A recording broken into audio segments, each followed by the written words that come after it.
Corn plants in commercial agriculture can grow up to 12 feet tall on some occasions. Most of this height, however, is not to the plant's benefit. In fact, it can be a detriment to its overall health and function.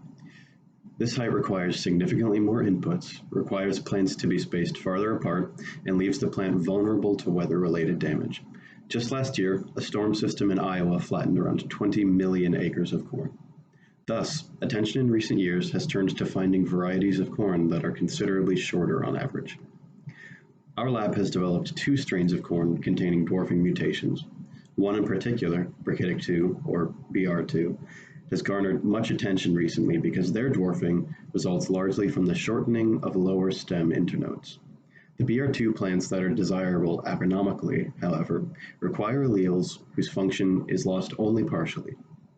To generate weak mutants of BR2 and other genes of interest, the Johal lab has developed a patented technology that enhances both the rate of mutagenesis and the ease of identifying mutants with subtle changes in phenotype. This technology was used to isolate an entire series of BR2 mutant alleles. This genetic approach yielded several dominant dwarfs as well, one of which, designated D16, has all the attributes of a commercially attractive dwarfing traits. There are several things to note about why these BR2 plants are more desirable agronomically. They can be grown considerably closer together, first of all. Corn plants in commercial agriculture fields now can be grown about 40,000 plants an acre, whereas ours can be grown up to 60,000 plants per acre. Furthermore, commercial agriculture corn plants now require anywhere from 200 to 400 pounds of fertilizer during development. Most of this is actually lost to runoff and can wind up in the water table or in our streams and eventually in our oceans.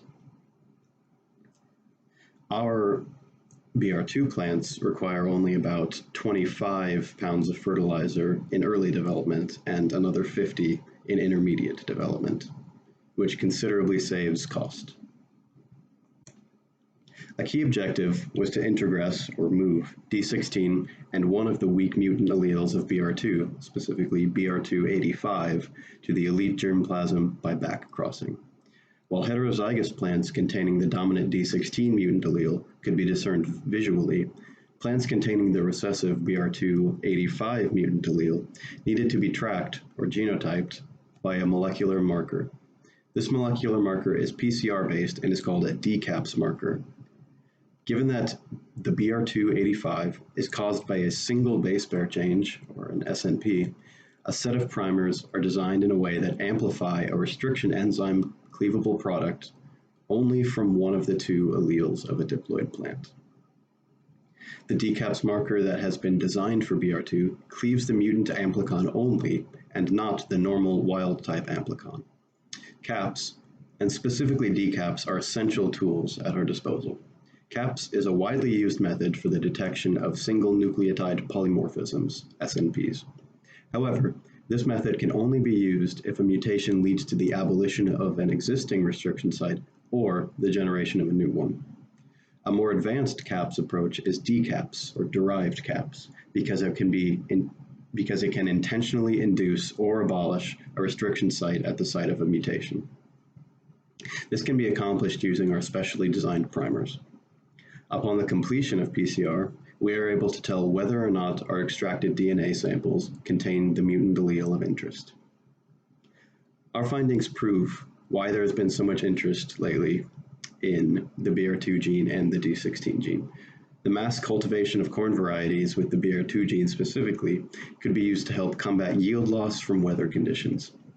There are over 90 million acres of corn in the US alone.